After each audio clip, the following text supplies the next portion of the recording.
Clear prop. Star 73 Cherokee number 2 following twin traffic, 3 mile final, clear Sutton. 1 Charlie Bravo, extra in runway 25, going 4 mile final. This is Behind the Prop with United Flight Systems owner and licensed pilot Bobby Doss and his co-host, Major Airline Captain and designated pilot examiner Wally Mulhern. Now let's go Behind the Prop.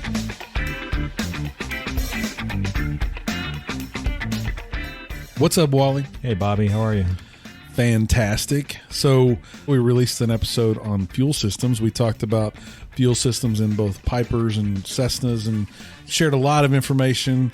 And we got a very interesting question that actually has another question hidden in it that we're going to talk about today a little bit. One of our listeners wrote in and asked us what we think the minimum gallons of fuel should be in a Cessna 172. And that brought up something I know we've talked about offline before, Wally. What's one of your thoughts or pet peeves?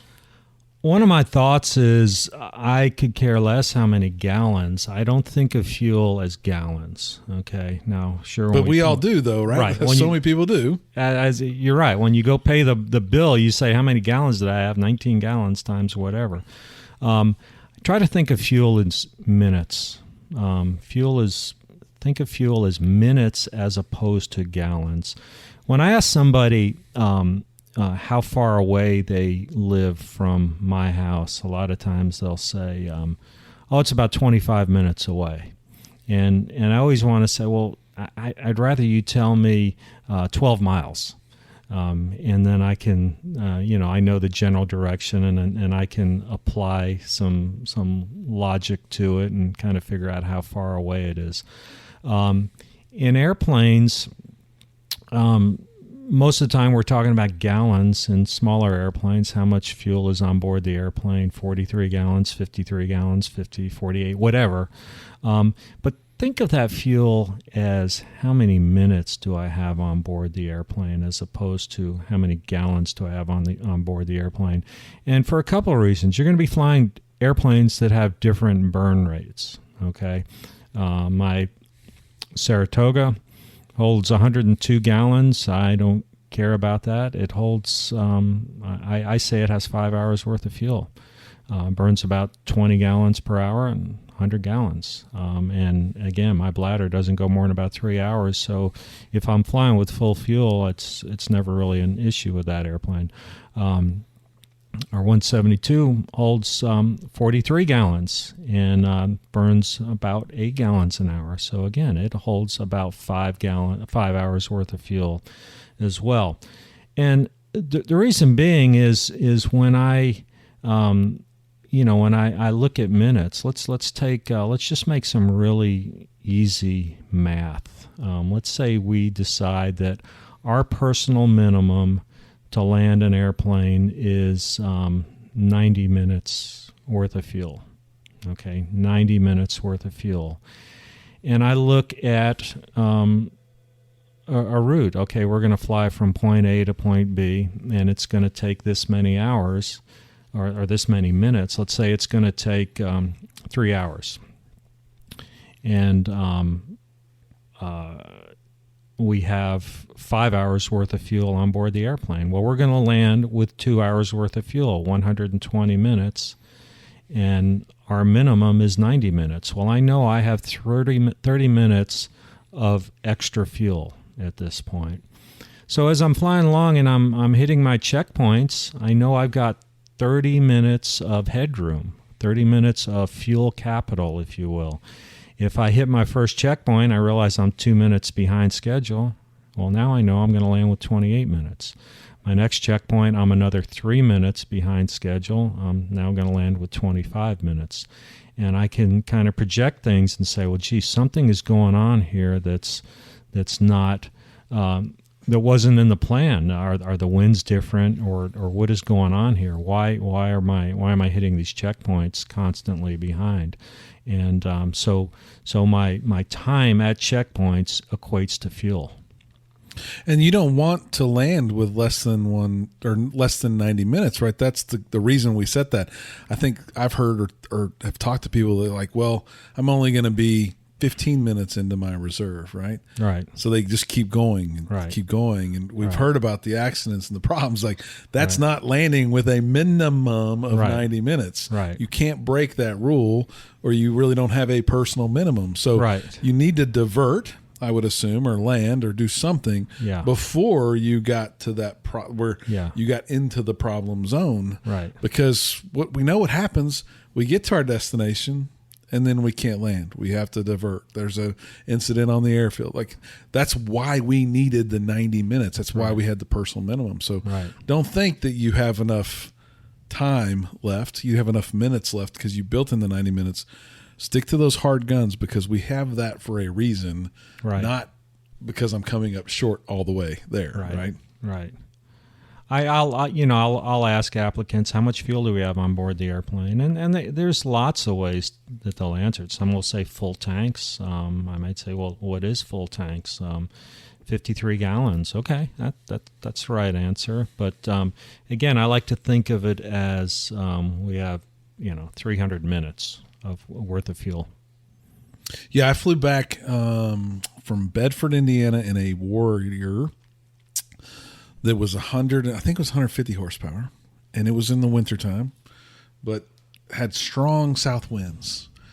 We were probably doing a ground speed of 55 knots throughout most of that flight at 8,000-ish feet coming back. If you didn't plan for that, and you were thinking, I'm going to get 10 gallons an hour, to go somewhere, you might run up short for your reserves and all those things, because that was eating up a lot of time as we were trying to turn that prop into that massive headwind.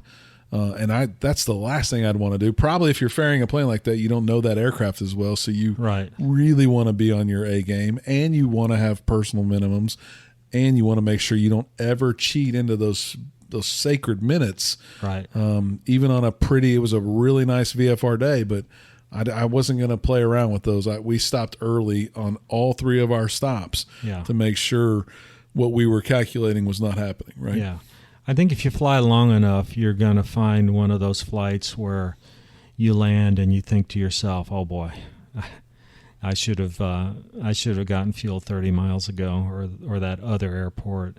And for whatever reason, you tried to stretch it. I mean, there's an old saying: better to be on the ground wishing you were in the air than to be in the air wishing you were on the ground. No question. So far, that's only happened to me once, where I was up there and I really was wishing I was on the ground. And I'm sure I'll have more, hopefully not. The other thing that we talked about in the past, and I don't think it was really about the fuel, but it is an interesting story. We've both referenced The Killing Zone, which is a great book. If you haven't read it or listened to it on Audible, I challenge you to go listen to it. There's this mindset of fuel exhaustion that they talked about in the book, of the planes running out of fuel and how many people get hurt that way, that it's often when people think they have enough fuel to go somewhere with no winds. They've done it many times. We'll use an hour away and an hour back, 60 minutes there, 60 minutes back. And they have their fuel reserve in the plane, or they have their own personal minimums. But today there's a headwind going over there and a tailwind coming back. The math never works, does it, Wally? Like, it's not a 50-50 split. You're not going to get it all back. It's not. Just, I guess simple logic would say, well, gee, this is an hour flight, and today it took me an hour and 15 minutes. So coming home, it's going to take 45 minutes. And it just doesn't work out that way, just simply because you're in the headwind longer. So if it's going to take you an hour 15 going over, it may take you 52 minutes coming back. You're not going to get all of that capital, if you will. And in that example, we'll call that 15%, although it's not really. You're not going to get all 15 minutes of that back. Right. Your math just then was only 8. Right. And if you think about, we're talking about teaching minutes versus gallons, how many people come up just short of the runway or just short of the airport because of these miscalculations? Yeah. Minutes become very valuable. Yes, absolutely. Especially if we say don't go across that threshold of, if my time is 90 minutes, land with 90 minutes. Right. If you land with 85, you broke a rule Right. that could come back to haunt you for many years to come.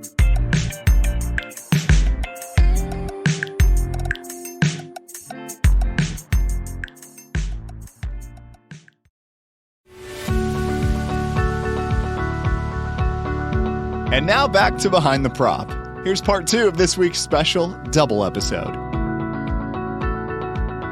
We released an episode about ownership versus renting, etc.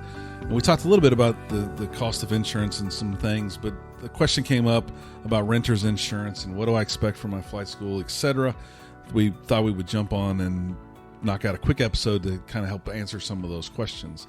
Of course, as a owner of a flight school that requires renter's insurance, I get a lot of questions, why and what and how much and how often, blah, blah, blah.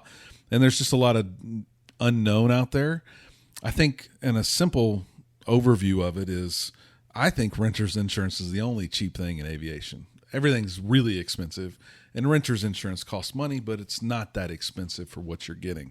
Right. Auto insurance, my son, I pay probably $350 a month for my son's insurance. Just turned 16. We got 4 cars in the family. It's expensive. Renter's insurance is less than that for any aircraft you want to fly individually for an annual basis, right? So renter's insurance is fairly inexpensive. But most flight schools probably have some sort of requirement for renter's insurance. There's probably an aircraft damage amount, which is what everyone thinks about more often than not, and then a liability amount. And that's really, oddly enough, what insurance companies think about. I think insurance companies, their risk mitigator is really the big one, right? So hits something, damages property, injures people, that's where they're going to be out a lot of money. They probably think like we do from a pilot's perspective, says, look, airplanes can be replaced, take care of life and people first, and we'll get the aircraft. If it's bent, we'll either unbend it or get another one, right? Right. The damage component, while is a significant part, probably isn't the biggest piece to the insurance company. I asked my insurance guy a question last year at renewal time, and he's like, you are very focused on what it's going to be, the value of the aircraft, the whole value, the whole insurance, the metal part. And he goes, we're really worried about someone walking through your hangar and cutting themselves on their arm, just walking past a piece of sharp metal on an aircraft and what that could do, right? And I guess I just didn't think from that perspective. So insurance is probably my number 2 biggest expense. Maybe pay and then insurance right there somewhere around that mark. But it's a big deal. It's a really big deal. And what renter's insurance is actually doing is protecting the it's called non-owner owned insurance. It's for you to fly a plane that you don't own. Like if I were to come fly your plane, Wally, I probably wouldn't come fly your plane alone if you would even let me, if I didn't have a non-owner owned renter's policy. Because I wouldn't want you to be at risk for anything that I might do. And the reality is it might not have anything to do with bad piloting. Right. You can bend metal. I've seen a lot of metal get bent when the pilot did nothing wrong, right? Yeah. I've seen tires blow out. I've seen lots of things happen. How about acts of God? We've had some bird strikes that have caused significant damage to the airplane. And maybe that wouldn't be something that an insurance company would ask a non-owner owned renter to pay for, but somebody's going to end up paying for it, and I would rather be protected. Yeah. I guess you've been around a long time, but maybe not from this side, Wally. What are your thoughts when you first think of renter's insurance? Well, I think renter's insurance is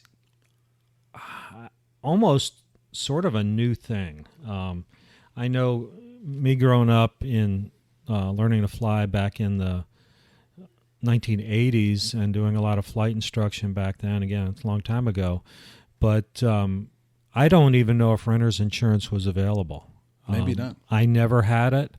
The flight schools, I worked at 2 different flight schools, actually three different flight schools, and it was not required.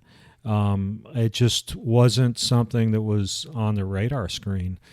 And then, I don't know, when I got back into flying little airplanes, probably 6-7 years ago, it was about 50-50. About half the flight schools required it, but some of them still did not require it.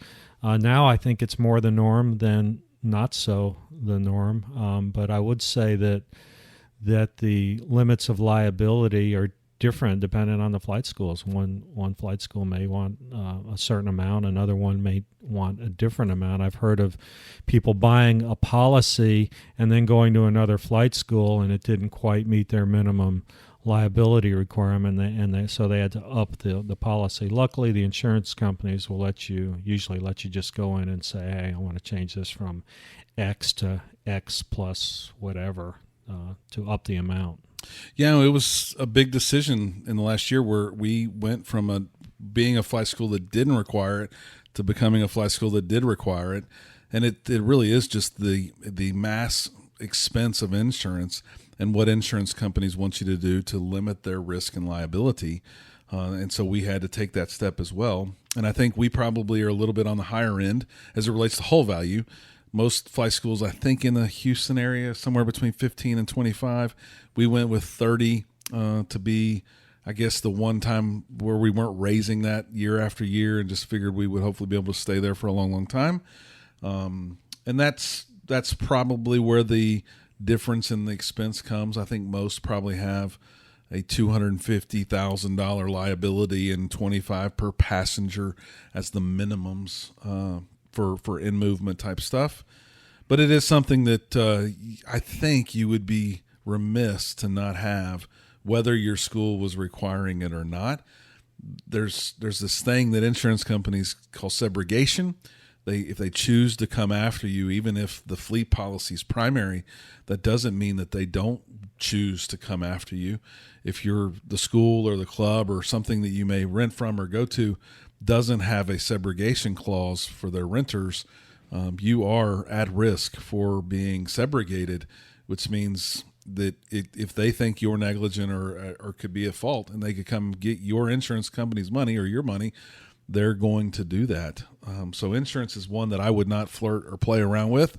It's a big deal. Planes cost money, and there's a lot of liability when we're in the air, and something could possibly go wrong. So my advice, get renter's insurance. Someone walked in the other day with a renter's insurance policy. I'm normally looking to make sure that the amounts meet our amounts because they're more often than not just shy. This gentleman had $100,000 whole value insurance, and he said, look, the expense is so small, I don't want to ever be at risk. So $100,000 is a fairly significant renter's insurance policy for these small single engine aircraft. But some clubs that fly 206s and other things, they have $300,000 requirements. Like they're not going to let their plane ever be at risk, and you are pilot in command on something like that. So it's an interesting paradigm if you think about the types of aircraft that you could rent with a renter's insurance policy. Anything to wrap with, Wally, as we reflect on renting and owning last week or Monday, and then really what we're talking about today as it relates to insurance? No, and I would just say that when you do have a renter's insurance policy, you basically get to take it with you wherever you go. So if you're at flight school A and then you move or you go to a different flight school, that policy is going to go with you. So it's not assigned to a certain flight school. Yeah, and probably we're talking between $350 and $550 on the numbers that we're talking about, depending on where you're at in your aviation career. And so you spread that out, you're talking $50 a month on the high side. That's $1.50 a day. That's not that bad. Right. No doubt. As always, thanks for listening. Stay safe and stay behind the prop. Thanks for checking out the Behind the Prop podcast. Be sure to click subscribe and check us out online at BehindTheProp.com. Behind the Prop is recorded in Houston, Texas. Creator and host is Bobby Doss. Co-host is Wally Mulhern. The show is for entertainment purposes only and is not meant to replace actual flight instruction. Thanks for listening, and remember, fly safe.